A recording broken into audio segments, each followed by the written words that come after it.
Hey there, and welcome to my very first Illumination video. And honestly, I never expected that my first video about the studio wouldn't be focusing on Despicable Me, or Minions.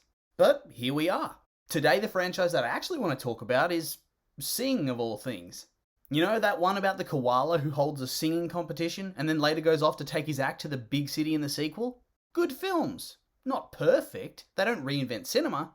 And they certainly aren't in the running to be the greatest animated films or franchise of all time, but despite this, I would argue, and I seem to be doing this a lot lately, that this franchise is actually quite deeply underrated. Now let me start from the beginning. Released in 2016, Sing tells the story of Buster Moon, a struggling theatre owner who's desperate to make his business a success, and is about to have the bank foreclose on his property, and so he decides to hold a singing competition with a grand prize of $1,000. But a typo by his assistant accidentally sets that at $100,000 instead. Of course, this attracts some significant attention and ensures that he has access to a very deep pool of talent for his show. But it also attracts problems, as he doesn't have access to that amount of money. And of course, as these usually go, it all ends in disaster after one of the contestants upsets a group of gangsters who try to take all the money from Buster and everybody realizes it's a deception, before the bank repossesses the property and the theatre is demolished by a flood. However, after a brief spell of depression, Buster hears one of his contestants singing alone in the ruins of the theatre and is inspired to hold an impromptu concert for their families to see what they've done. And this in turn draws in even more people and more TV attention and impresses the rich aunt of his best friend, who ends up buying and rebuilding the theatre for the group to perform in. And the film, it did well enough for itself, and I mean that's probably deeply underselling things.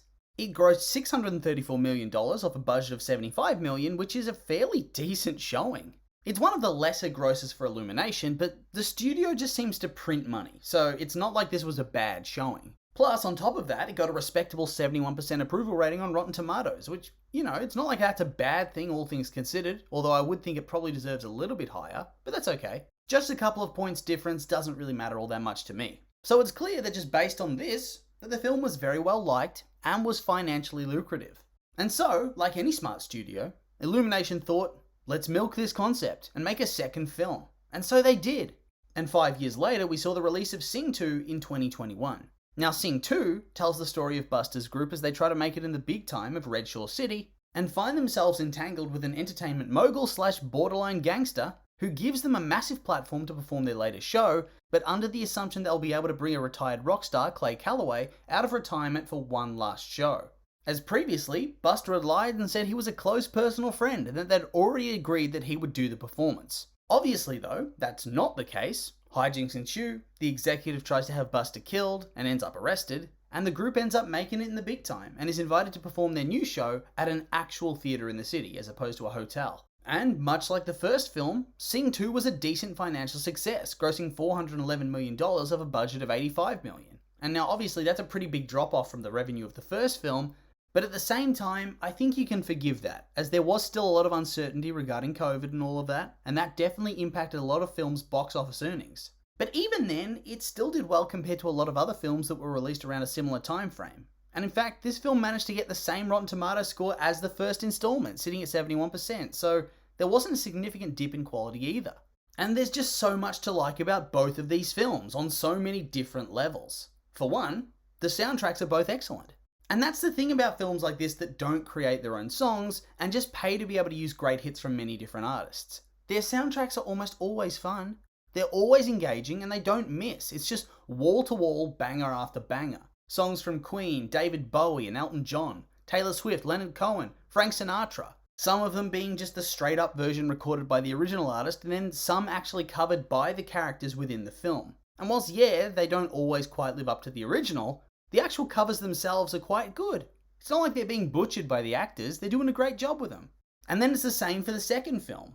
Whilst they aren't as good as the classics for the most part, they still sound good and they're very enjoyable. And ultimately, for a film like this is probably the most important element to get right. Because if you have a shit soundtrack for your musical film, then your film's trash. But the soundtrack is good, and it really enhances the quality of the entire film by being so good, and thus it also serves to cover up some of the weaknesses in other areas of the movie. And then on top of all of this, visually, both films look stunning. And yeah, it really shouldn't be all that noteworthy when a top tier animation studio puts out a film that looks good, but I still think it deserves to be acknowledged. And on top of that, This came out in a year that also saw another world filled with anthropomorphic animals released in Zootopia. And yet, despite this similarity in concept, at least in terms of its world, less so in its story and content, the Sing franchise is able to set itself apart with a unique visual style, which infuses more humanity into the characters than you'd see in Zootopia, which retains some of that species diversity, keeping more elements of their animalistic side as well. And then on top of all this, the characters are fun and exciting, and also very silly, which I think helps, as the concept is somewhat ridiculous.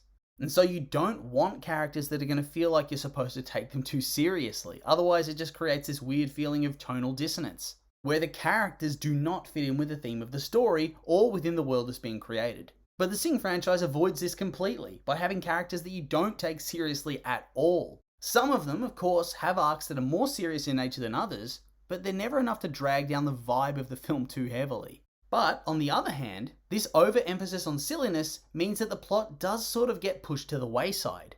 The films are about moments more than an actual story. Yes, the story is still there in the background driving the characters forward, but the film's more of a highlight reel of musical and comedic moments. And the filler in between these moments often does get a little bit slow and plodding, and you start wondering, when's the next time I'm going to get to see the German pig? Or when do they start singing again? And I mean, it could be worse, and it certainly doesn't make the film bad, but it is a flaw, and I'd be playing the part of the obnoxious fanboy if I didn't address it at all. And so, I think this film franchise is really quite fun, and yet, and perhaps this is just my warped perception, I feel like nobody ever brings it up. It's never spoken of, ever. Like, I get that it isn't a franchise that can claim to be an all-time great, I get it. Those ones are going to get spoken of the most. Franchises like Toy Story and Shrek and Kung Fu Panda, Despicable Me. These are franchises that earned a shit ton of money and really wormed their way into pop culture. People know them and they remember them and talk about them regardless of their quality. And so, I feel like in terms of quality and box office, Sing sits solidly in that B tier. And yet, it gets treated like it's a has-been C-lister. You acknowledge their existence when they're relevant, so when the film came out, and then you quietly go back to pretending like they don't exist at all. And I feel like this is just a shame. The films are good, and they deserve more exposure and appreciation in my opinion. And really, I could keep screaming into the void about this issue until I'm nothing more than an old man yelling at clouds. But I've said why I think it's good, I've showed that it was quite successful, and I've listed why it should get a little bit more respect. So I think I'll end the video here and remind you that these were just my opinions, and now I'd like to hear yours. What did you think of the franchise? Like it, hate it, think it deserves a bit more recognition, or maybe not? I'm curious for your thoughts, so make sure to like, comment, and subscribe, and let me know.